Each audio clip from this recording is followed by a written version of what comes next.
তো গাইস, আমরা আজকে দেখতে চলেছি পানের ভিতর 4 তলা বিল্ডিং।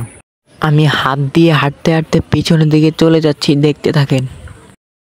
এখন আমি পদ্মা সেতুর উপর দিয়ে ল্যান্ড করতে থাকবো, দেখেন আপনারা। তো এখন বাজে দুপুর 6টা। তো আমি পদ্মা সেতু থেকে ল্যান্ড করা শেষ হলে আমি চলে যাব ঠেলা গাড়িতে এখন। তো আমি ঠেলা গাড়িতে উঠে পড়েছি, দেখতে থাকেন। আমাদের ঠেলা গাড়িটি এখন ল্যান্ড করবে, তো আমি রেডি হয়ে গেলাম। তো আমি চলে এসেছি বিমানবন্দর। পানির উপরে 4 তলা বিল্ডিং ভাসতে থাকা বিমানবন্দর। তো এখন বাজে বিকাল 10টা। এই হচ্ছে সে বিমানবন্দর। এটা আপনারা সিরিয়াস নেবেন না, এটা আসলে মজা। এটা হচ্ছে লঞ্চের বিমানবন্দর। তো আমাদের 3 তলা অবশিষ্ট বিল্ডিং বিমানটি এখন ল্যান্ড করবে। তো আমি কান দিয়ে দেখতে থাকলাম, চোখ দিয়ে শুনতে থাকলাম কিভাবে বিল্ডিংটা আসে পানির ভিতর দিয়ে। এটা কেউ সাধারণ নেবেন না, এটা হচ্ছে ভাস্যকর পানির উপর থাকা বিল্ডিং আবিষ্কারের পদ্ধতি এটা।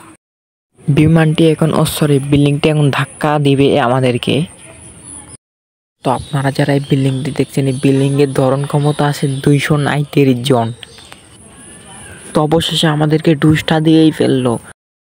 দেখতে থাকেন মানুষেরা কিভাবে ওঠার জন্য ব্যাতিস হয়ে গেছে। তো আমার সামনে বিমানটি দেখতে পারছেন, এটা দিয়ে নেওয়া হবে এই বিল্ডিংটাকে। আপনারা যারা এখনো ফলো করেন নাই, কোনোদিন ফলো করে রাখবে না। যারা যারা লাইক করেন নাই, 10 দিন পর লাইক করলেও চলবে।